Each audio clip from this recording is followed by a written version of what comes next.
Hello everyone, welcome back to my channel. Today we're going to be taking a look at the Nerf Minecraft Pillager's Crossbow.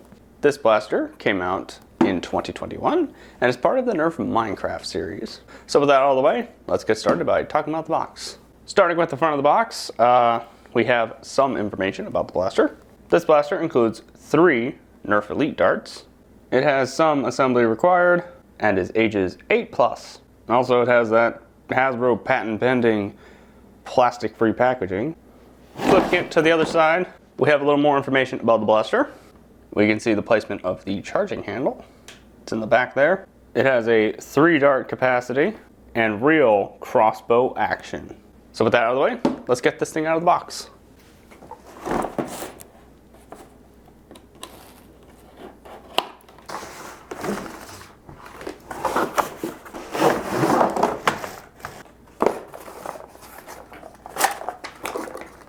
Alright, here we have our Pillager's Crossbow out of the box. And as usual, I like to start off with the paperwork. The instructions tell you how to use the blaster and how to assemble it. We also have our Nerf Elite darts. These are kind of gray and orange. I guess it's trying to mimic a crossbow bolt. To assemble our Pillager Crossbow, the instructions tell us to loop the string around there and then take our Pillager Crossbow and just lay it in there. I guess these points are the retaining pins, so we just put it in there. Oh, and by the way, the blaster doesn't function without the arms unless you hold down this button, then it will prime. Just throwing that in there just for fun. Anyway, I guess you just put your crossbow in like so. So here's a snap. Oh, got it. Okay.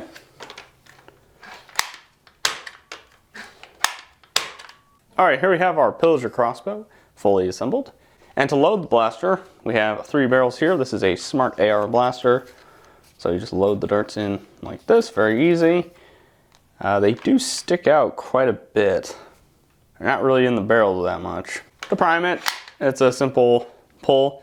The string, it kind of moves back, sort of. But let's see how this thing fires. Fire the top one. Fire the middle one. And fires the bottom one. So it fires top to bottom. Very easy prime. Alright. Not much to say about this blaster, so let's get this thing out on the range and see how it fares. Alright, here we are on the range. As you can see, we have our targets set up. We have the Minecraft Pillager Crossbow loaded up with Nerf Elite. I will be firing 6 of each dart for this test. Also, there's your sight picture. Not much of sights on this blaster. Let's see if we can hit anything. Ooh, oh, went pretty straight. Went down. This blaster is very hard to aim, and we did hit something. Actually hit something, that's kind of cool. Hit something, went to the left, and hit something. All right, I will say, this blaster is kind of accurate, especially with Nerf. Like, Nerf usually curves all over the place, like flies all over the place. But those are going pretty straight, despite all that. On to Adventure Force. See if these fare any better. Missed. Oh, got it. Went down. Too high. I mean, we didn't hit much. Let's be honest, we only hit one thing. But is that definitely going to be one of those blasters that you're going to have to practice with? Alright, on to Dart Zone. I will say this blaster is very hard to aim, which is probably why I didn't hit anything with Adventure Force. But Adventure Force isn't known to go that fast. So they were going down instead of straight. Also, I will say this blaster is very uncomfortable to shoot. Oh, went too high. Almost. My goodness, this blaster is so difficult to shoot. It's so hard to aim. Too high.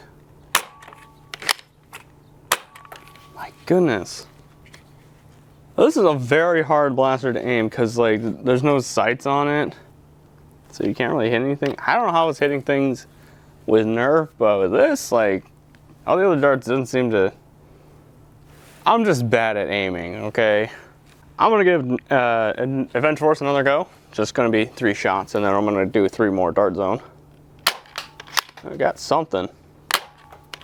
That went straight down, and that one went a little bit to the right of where I was aiming. I was aiming at the target and low to the right. All right, dart zone. So I went high. Hit something then. It's really weird. This blaster is a very strange blaster.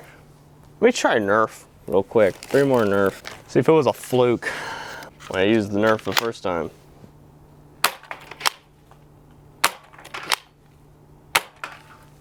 No, it's not a fluke.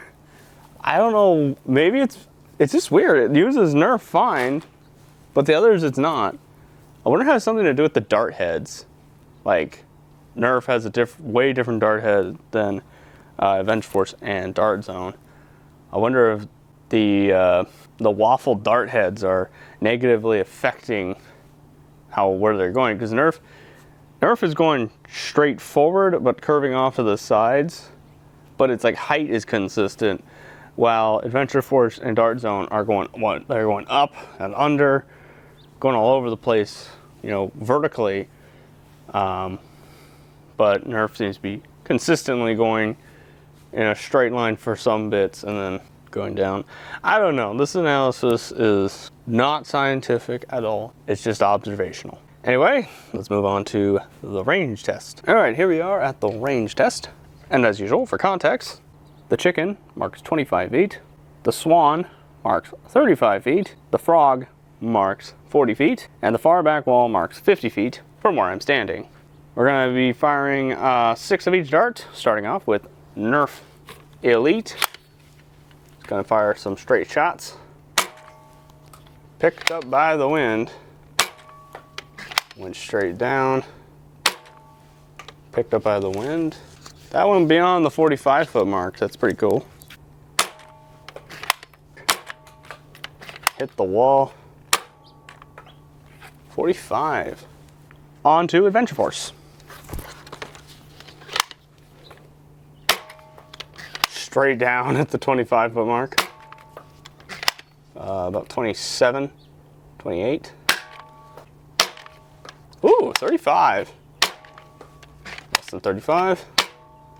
And about 35, 36. Or not 35, 36. 33, 34. On to Dart Zone. 27. 35. And about maybe 30 on that one. About 27, 28. About 30. That one 35, a little over 35. I will say, with the middle and bottom barrel, it fires Dart Zone and Adventure Force fine, just the top barrel seems to have issues. Maybe it's too much power. I don't know. Let's check out those ranges. All right, here we have our ranges. Not super far. A lot of them rolled over here, but I was seeing them landing right around here, which is about the 30-foot mark. Somewhere right around here, right before the 35-foot mark, so 34. Though Dart Zone was going beyond the 35-foot mark, 37-foot mark, so. But Nerf was going over the 40-foot mark pretty easily, though it was flying all over the place horizontally. Vertically, it was going pretty straight for longer distance before dropping. So I'm going to put the ranges up on screen now, from what I could see from the video while editing this. Yeah, with that all the way, let's move on to the speed test. All right, here we are at the speed test. And yes, it is around Christmas at this time. In fact, today is the day before Thanksgiving. So Merry Christmas all. Another thing to mention is this little cable here. That is attached to my phone. The video that I introduced the cabled phone system probably won't come out for a while. So I'm gonna have to introduce it here because this one will probably come out before that. So this is one of the functionalities of the chronograph that I didn't show in the original video. You can plug your phone in, download an app, plug your phone into the chronograph with this audio cable here, and you can get a whole bunch of other information like the average speed, the minimum speed, the maximum speed, shots per second, spread. I'm not really sure we can really use that. And I'm not sure what SCD dev is. Not sure what that is. And true MV, also not sure what that is. Minimum, maximum, and average are what we're going to be using. We're really going to be focusing on today. So let's get started. Starting off with Nerf Elite. 65, 66, 60, 69, 62, and 56. On to Adventure Force. 65, 59, 58, 66, 63, and error. Last shot, so it didn't matter too much. On to Dart Zone. 67, 62, 57, 65, error, and 59. All right, so here are the speeds for Nerf. We had an average speed of 63 with a minimum of 56 and a maximum of 69. Adventure Force, we had an average of 62 with a minimum of 58 and a maximum of 66. And for Dart Zone, we had an average of 62, a minimum of 57, and a maximum of 67. All right, let's move on to my final thoughts. All right, so what are my final thoughts on the Nerf Minecraft Pillager crossbow? But before we do that, as usual, we need to go worry about it and how much I spent. I purchased this blaster at Target for $27.99 USD.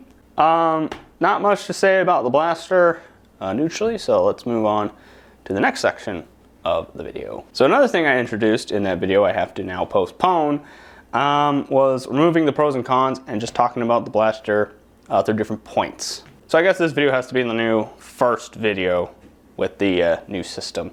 Anyway, starting off with aesthetics. The colors on this blaster is pretty bland, I will say that.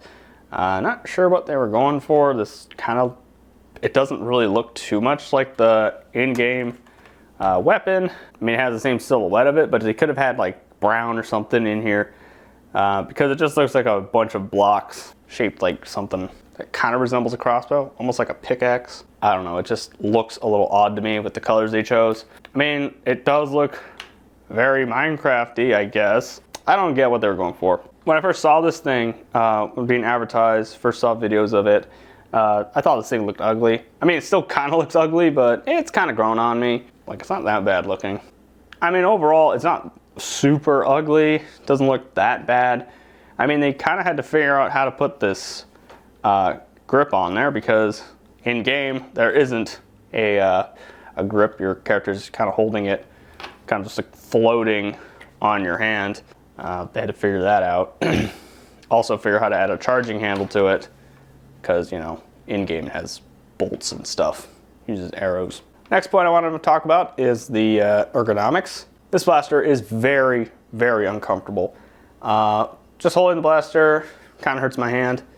I guess it's because of the blocky way that they made the grip. I mean, yeah, it's a Minecraft blaster, but you could have added like something, these a little more round or something. Be a little more comfortable. Also, where your hand ends up being, it ends up being just like pressed into the top part here. So it makes that extra uncomfortable.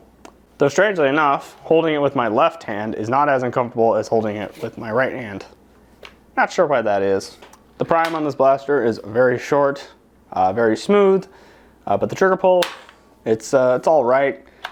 It's not the greatest thing, but also the blaster is very front heavy. So I guess they want you to hold it from up here. Maybe helps aim, but there are no sights. This blaster is very hard to aim. Also, something for the aesthetics section I forgot to mention. The string, I don't get the string. It doesn't even go that far back. It doesn't like help the blaster. It's not the blaster's main like spring or anything. It's just a elastic band that does pretty much nothing. At least the Saberwing, that was the rev trigger, but this, it just kind of exists. Next point is build quality. So the bottom part of this blaster with the firing mechanism and everything is pretty high quality, very solid build. The top part that attaches to the blaster during assembly is a little flimsy and a little bendy. Also, I'm not sure how long this string is gonna last. It could break. Yeah, but it is just for aesthetic, so it shouldn't be that big of a deal. Also, probably fair warning, it has a string on it, so it might be a little bit dangerous to have around smaller children if it does break. So keep that in mind. Or just follow the ages 8+ age recommendation on the box. So the last point I want to make is value. What are you getting out of this blaster?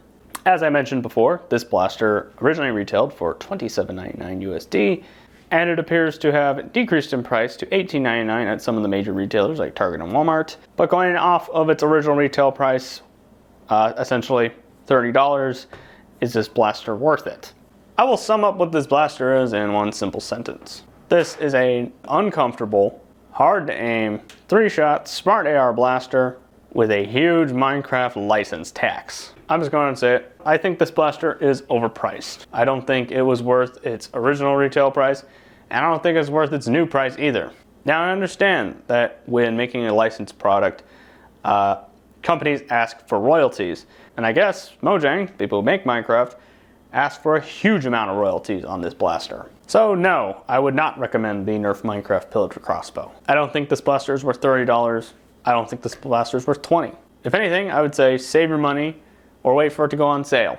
I think this blaster is worth more like $13 to $15 than its original retail price and its new price as well. I will say it is a very cool looking blaster. Has a very nice aesthetic to it. So if you want it as a prop or a decoration, it fits that very well. But of course, wait for it to go on sale. All right, so that'll be the end of the review. Comment your thoughts about this blaster down below. Comment what else you want to see on this channel. Be sure to check out my Nerf Minecraft Stormlander review, another Minecraft blaster I reviewed. Also check out my other reviews. I'll have both of those linked at the end of the video. Thank you all for watching, and we'll see you next time.